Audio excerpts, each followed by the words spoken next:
The disability check wasn't a lot, but it was enough to allow Rose's perfectly healthy grandson, Jerry, to work part-time and spend much of his days playing video games. There was no mortgage and Jerry's wages were enough to supplement Rose's meager lifestyle. Rose was my neighbor. She had to be in her late 70s. She was obese and bedridden. She never changed her clothes. It was an old pink nightgown. That's all I ever saw her wear. What I could glean from our conversations was that she hadn't been out of her bed in 2 years. She barely fit in her bed. It was small, but it had a large wrought iron headboard, unattached, and leaning against the wall. She was surrounded by several mismatched nightstands, stacked high with old paperback novels and cassette tapes. She loved to listen to the old radio shows, her favorite being Amos and Andy. Her room faced the front yard and street. She had one of the largest windows I had ever seen. It stretched from the ceiling to about an inch from the floor. The window afforded her a vision of the entire fenced-in front yard and the basketball court down the road. Often, I would catch her watching the kids play, with a smile on her face. It was her movie screen, a glimpse into the world outside her room. I offered to buy her a television, but she refused. She often called me on the phone for various favors. Jerry sometimes would help, but more often than not, it was up to me. She became my adopted grandmother. They even had a key made for me. I would come over and Jerry would either be asleep in his room, playing video games, or arguing with Rose. He once told me that he couldn't wait for her to die. Jerry never mowed the lawn, so it just became a part of my routine. When I mowed my lawn, I mowed theirs. What's sad is that Jerry was about my age, in his early 30s or late 20s. He was healthy and vibrant, but the guy was useless, and I suspect a little abusive towards his grandmother. One Saturday, I was wheeling my lawnmower across to their yard when Jerry approached me. "Hey Tom, if you're going to cut our grass, I'd appreciate it if you didn't cut down the poke salad. Rose threw a hissy fit the last time you cut him down, and I had to listen to her whine all night about it." I was always put off by the fact that Jerry called his grandmother by her first name. "Well, Jerry, I don't even know what poke salad is or looks like. If you want to avoid her pitching a fit, then why don't you cut the grass?" "I do cut the grass, asshole. I just don't do it every week like you do. I know you think I'm a bum. You got your fancy job and your fancy car. You like mowing and keeping up appearances. Well, there's more to life than mowing the lawn. Yeah, like taking care of your grandmother. Up yours. Just don't mow any of the plants around the fence line. I haven't picked any in a while, and she's got a hankering for some poke salad. Mrs. Bailey cooks it for her, and I want to have some ready for next week. There's a little batch left in the corner, so leave them alone, moron." He then turned and walked away. I did recall seeing him pick plants along the fence line on several occasions. When he didn't, they grew tall and sprouted long clusters of deep blue berries attached to a bright purple stem. I remember playing with them as a kid. I never knew what they were called, but you could crush them and use the juice like ink. It was tough as hell to clean it off of your hands. I always heard they were poisonous. I didn't know that with the right preparation it was an edible plant. I carefully mowed the yard, making sure not to get too close to the fence line, especially in the front corner. I even stooped down and cleared the area of weeds and grass from around what I thought might be the poke salad. I heard a knock on the window. It was Rose, and she was giving me a thumbs up and mouthed the words, "Thank you." I nodded, grinned, and gave her a thumbs up as well. The following Saturday, I didn't feel the need to cut either of our yards. My wife wanted to go to the park and, in the evening, go to the movies. When we got home and out of the car, I could hear an argument from next door. I couldn't hear the specifics, but I recognized the tone of anger and hate. I was too tired to deal with it, and thought that everything would work itself out. I went to my bedroom, took off my shoes, and was about to strip down to my skivvies when the phone rang. "Tom, it's Rose. Could you come over and help me?" she asked in a weepy, trembling voice. Irritated, I agreed. I grabbed the key to their house and reluctantly made my way across the back alley and through their yard to the back door. Their back door opened up into their kitchen. When I opened the door, there stood Jerry at the refrigerator looking for something to eat. "Damn it, why did she call you? You can just go on back home." "None of your business. Rose called me, not you." I walked past him, slightly bumping his shoulder with mine.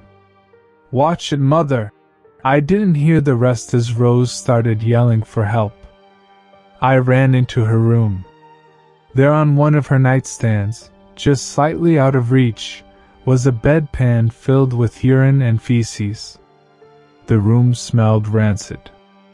There wasn't just the smell of human defecation but also body odor, as if Rose hadn't been sponged down in quite a while.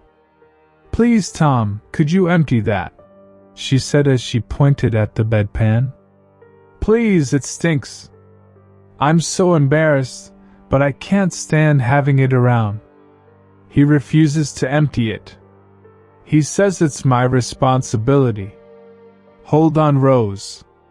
I was furious and stomped back into the kitchen.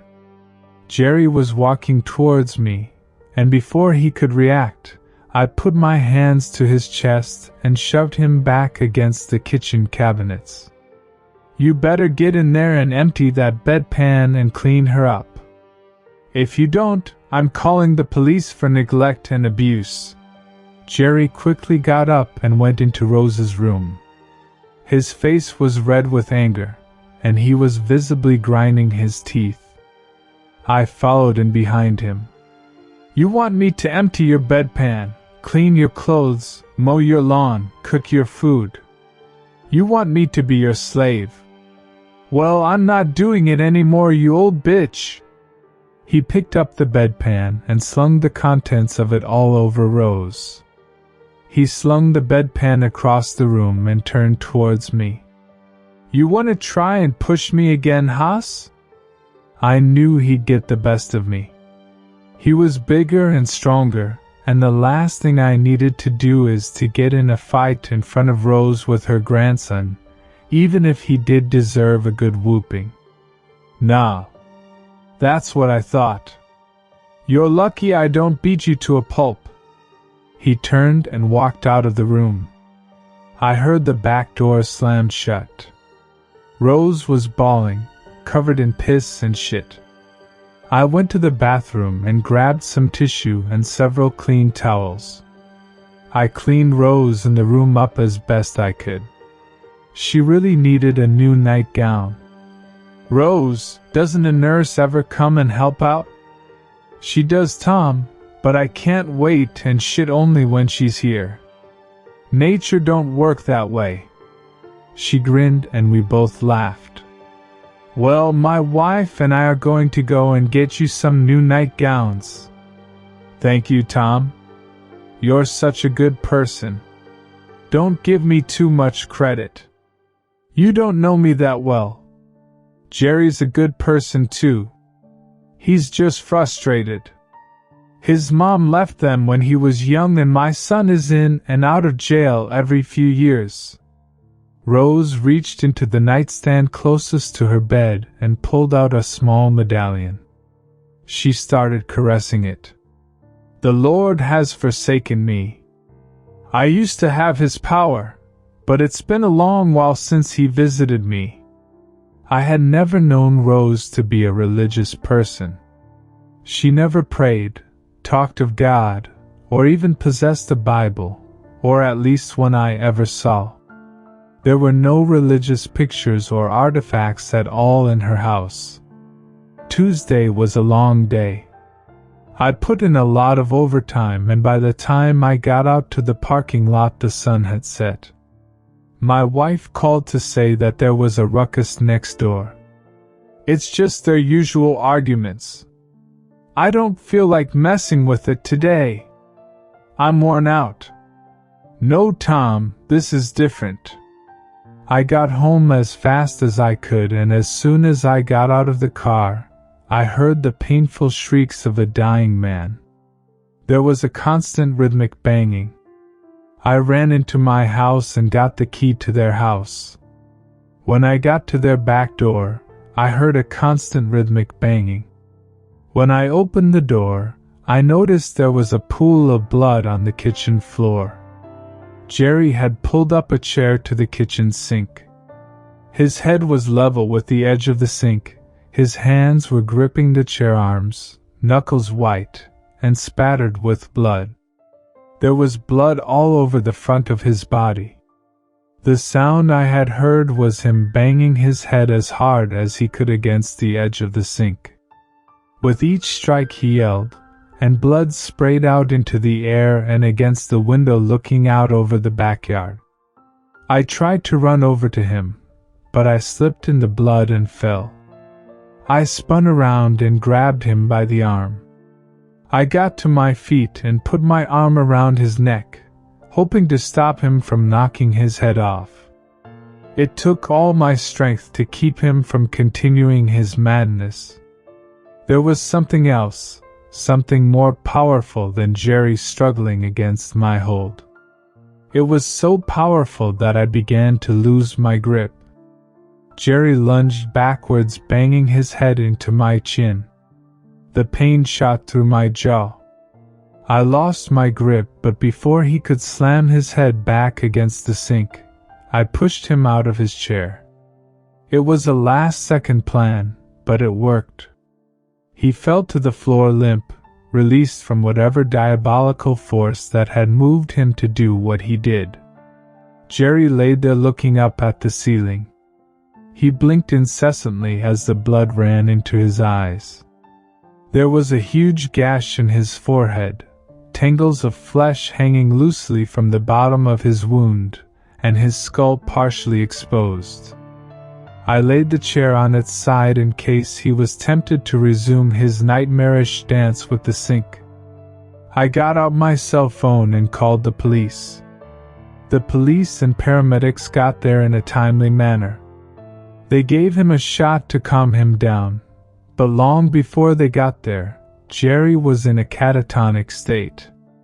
I tried to talk to him, but there was no response. He never stopped staring at the ceiling. They asked me questions, but I had nothing logical I could give them. Had he been acting strange lately? No, but he was always an asshole, I wanted to say. I had nothing. I couldn't even explain it myself. They went into Rose's room and I heard the asking the same questions. Her responses were nonchalant. She wasn't at all worried about Jerry. When the police left, I went in to comfort Rose. "Rose, are you okay?" "Oh, never better. The Lord finally visited me last night. After all these years. He said he would deal with the Jerry and put him in a good place. Jerry's going to be a good boy from now on." She was caressing that medallion again as she spoke. I'm naive, but I thought that the police or the paramedics would clean up the mess. But that wasn't the case. There it all lay, blood and flesh. I didn't know how to clean it up. This was my first time. Not too long ago I was cleaning up piss and shit, Now it was blood and flesh. Does it always come in pairs? Is one grotesque feature of life always married to another? I cleaned it up the best I could, splashing a large amount of bleach on the floor. Tom, it smells strong in there. I don't know if I can handle that. Now, I was feeling guilty. Am I no better than Jerry? I was beginning to get irritated with Rose. Lady, I'm cleaning up blood for you. Could you show a little appreciation? I thought. I've got some scented candles. Could you light a couple and bring them in my room?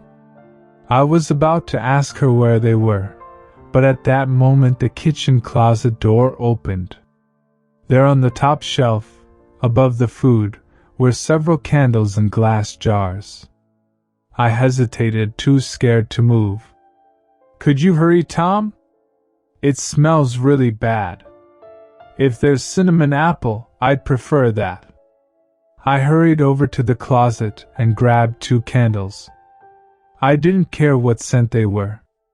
I brought them to Rose's room, lit them, and got out of her house. She tried to talk, but I was in no mood to hang around and listen. Later that night the police came to my house.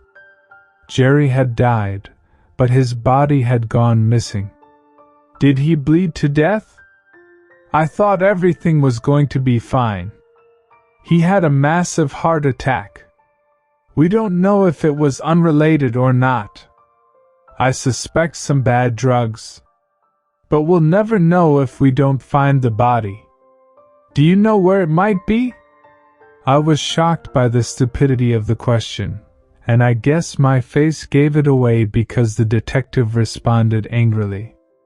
Well, sir, forgive me for asking a strange question, but it is a strange situation. I don't have a policy or procedure, or a guide on how to question witnesses about stolen dead bodies. It's not an everyday occurrence. I'm sorry, sir. I didn't mean any offense. No, I have no clue about the body. A year passed. I didn't get any phone calls from Rose. I didn't hear any arguments from next door. All was peaceful. I still cut their grass. That didn't change. There was no one there to cut it but me. The poke salad was growing in abundance along the fence line. So much so that some of them had matured and the pulpous, fleshy berries began to fruit. They hung like dead berries on a withering vine. They looked hideous to me for some reason. Late one night I heard Rose's front door open. I looked out my bedroom window and there under the moonlight was a figure foraging the young poke salad plants. I was too tired to investigate, but early in the morning I gathered up the courage to go over Rose's house. I got their key and headed to the back door. I unlocked it and went inside. It smelled dead and the air was stale and putrid. I heard an old radio show in the distance. Rose? Hey Rose, everything okay? I walked into her room. Rose was staring out the window with a smile on her face. Out the window I could see a group of kids playing basketball. Tom, long time no see. How have you been? I was worried about you, Rose. I haven't heard from you in a while. Oh, no need to worry. I'm sorry. I should have called you and let you know everything is all right. I'm in good hands. Jerry has been taking real good care of me. Jerry? Yes, Jerry, she said as she pointed across the room to the bedroom closet. I looked over to where she pointed. There was a closet door I had never noticed. I walked towards it, and as I got closer, I could hear flies and the smell of death grew stronger. Before I got there, the closet door opened. The closet was empty except for a chair. Sitting in the chair was Jerry, stiff and at attention. His eyes opened, but glazed over with a milky haze.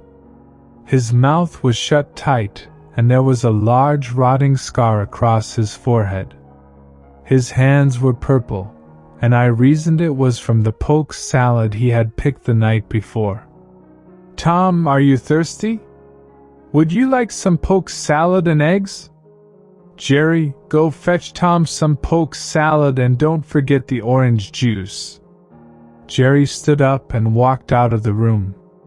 "He's come such a long way, Tom. He's such a good boy now. The Lord is good." I wanted so bad to see that medallion, and the Lord that she actually prayed to, but fear got the best of me. I thanked her and refused the offer.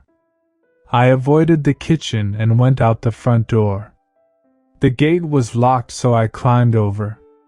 When I got to the sidewalk, I looked back towards Rose's house through a wide expanse of poke salad. Rose, looking out the window, with Jerry standing beside her bed and a plate in his hands, waved and gave me a thumbs up.